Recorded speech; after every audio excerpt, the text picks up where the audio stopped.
Creative computer পক্ষ থেকে শুভেচ্ছা।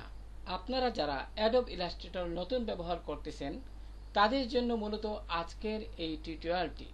তো লক্ষ্য করুন, আমি যখন অ্যাডোব ইলাস্ট্রেটরে প্রবেশ করলাম তখন লক্ষ্য করুন এর যে ইন্টারফেসটি রয়েছে অনেক বড় বড় করে দেখাচ্ছে। যেমন এখানে ফাইল, এডিট, যে মেনুগুলোর নাম সেগুলো অনেক বড় করে দেখাচ্ছে। এখানে যে টুলবারটি রয়েছে সেটিও অনেক বড়।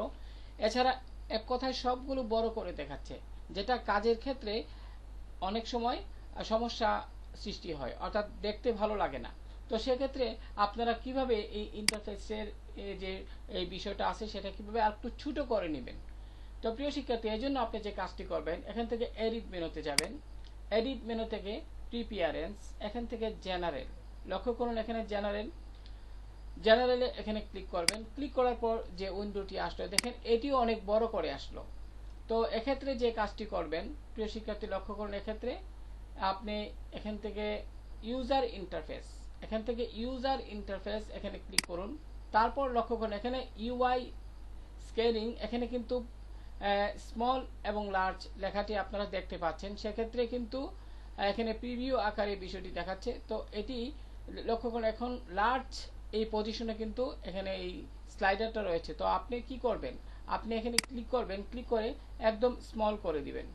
তো প্রিয় শিক্ষার্থী, স্মল করে দিবেন অথবা আপনার প্রয়োজন মতো মিডিলও রাখতে পারেন। যাই হোক, আমি যদি একটু স্মল করে দিই, স্মল করে দিয়ে আমি রেখে এবার যদি প্রিয় শিক্ষার্থী ওকে বাটনে ক্লিক করি, এবার লক্ষ্য করুন এখানে ওকে বাটনে ক্লিক করুন।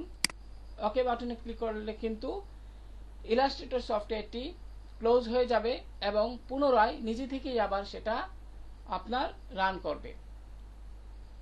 তো প্রিয় শিক্ষার্থী, লক্ষ্য করুন এখানে এটি ক্লোজ হয়ে গেছে।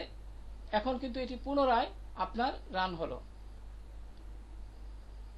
লক্ষ্য করুন এখানে, অর্থাৎ অ্যাডোব ইলাস্ট্রেটর সফটওয়্যারটি এখন রিস্টার্ট নিয়ে পুনরায় আবার চালু প্রক্রিয়া এখানে দেখাচ্ছে।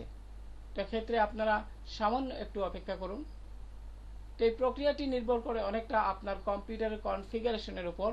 আপনার কম্পিউটার কনফিগারেশন যত হাই হবে তত বেশি দ্রুত অ্যাডোব ইলাস্ট্রেটর এই সফটওয়্যারটি আপনার পিসিতে রান হবে। যাই হোক প্রিয় শিক্ষার্থী, লক্ষ্য করুন এখন অনেকটাই নর্মাল হয়ে গেছে।